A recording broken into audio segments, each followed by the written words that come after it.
Welcome back to the shop.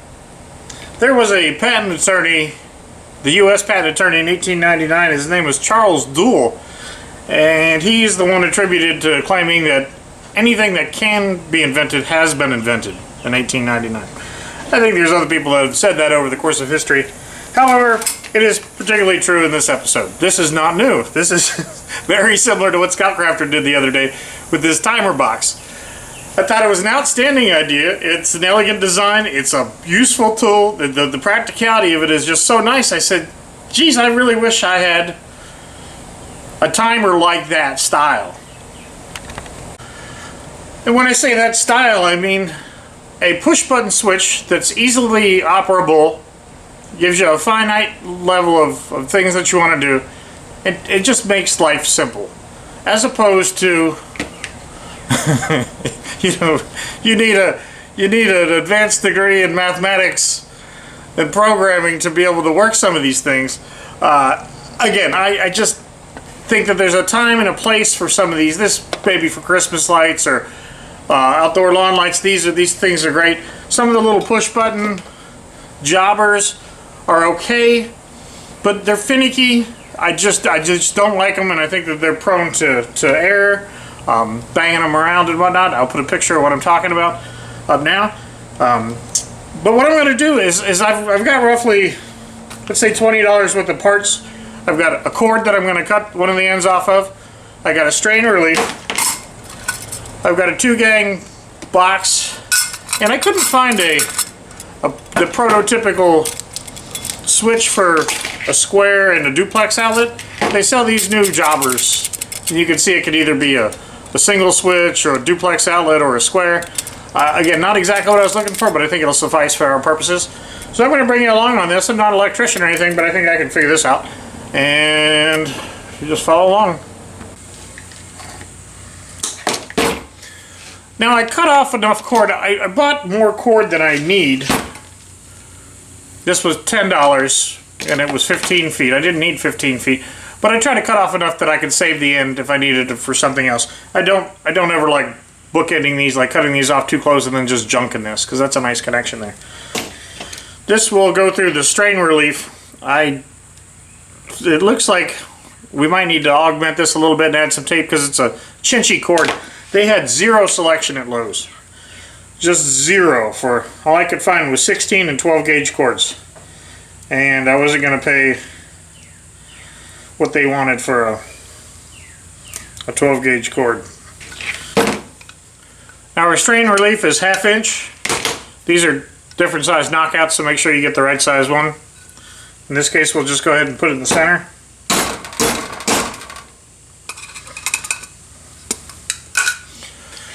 The world has gotten so cheap now that this strain relief did not come with a nut.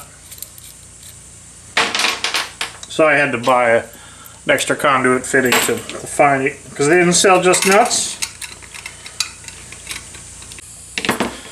Now if you were a normal human being, you would be compelled to grab a wrench and just tighten these down with the wrench, but electricians are not normal human beings. They only have 2 things they work with. It's a screwdriver and a set of lineman pliers. So what they do is they come through and knock these tight.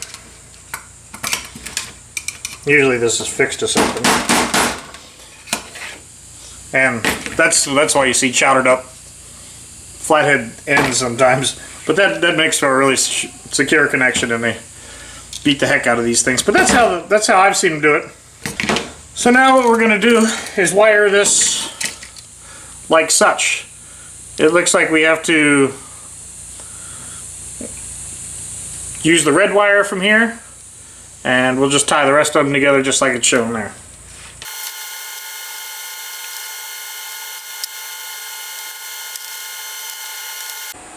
Well, before I button anything up, I want to test this. And I have one of my chicken heater lamps plugged in there, so we're going to plug this in. So it should be powered on now. I got a red light there. 2 hours. 4, 8, 12, off. Look at that.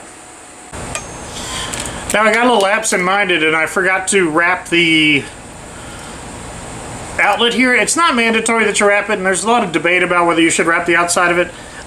For example, if I had a piece of Romex and I had this copper wire floating around in here where it could have come in contact with something, I would be, you know, there's a possibility that it could come over and arc out into something. That way I wrap the outside. But in this case, there's nothing that's going to happen. I've got it all tidied up.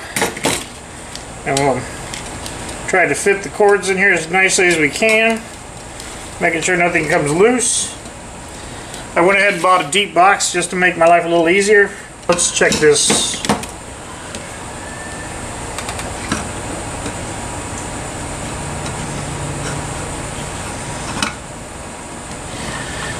That's the forklift out earlier? No. Oh, you moved your truck? Yeah.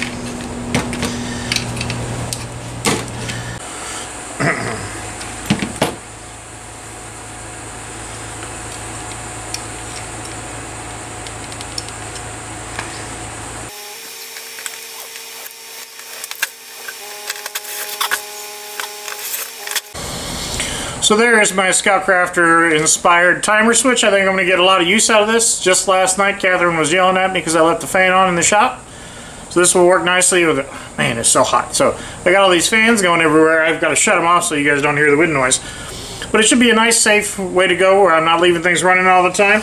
I thought, you know, I said, geez, did I do everything I possibly could have done here? And I did not run the ground wire to this box, which I thought maybe that's a fault, but let me go test something real quick. Turns out, and this is, again, I'm not an electrician, that the frame of this outlet that I used is connected, is bonded to the ground here. So this is grounded external housing on here, so that's safe. And that's something else that I learned is that you guys are going to have to get over the fact that these colors don't match. It's just my house has got these ivory color, and then this is what I bought on Amazon because it was on sale. And I'm perfectly okay with it. But these are child-proof switches. I think it's code now to have those.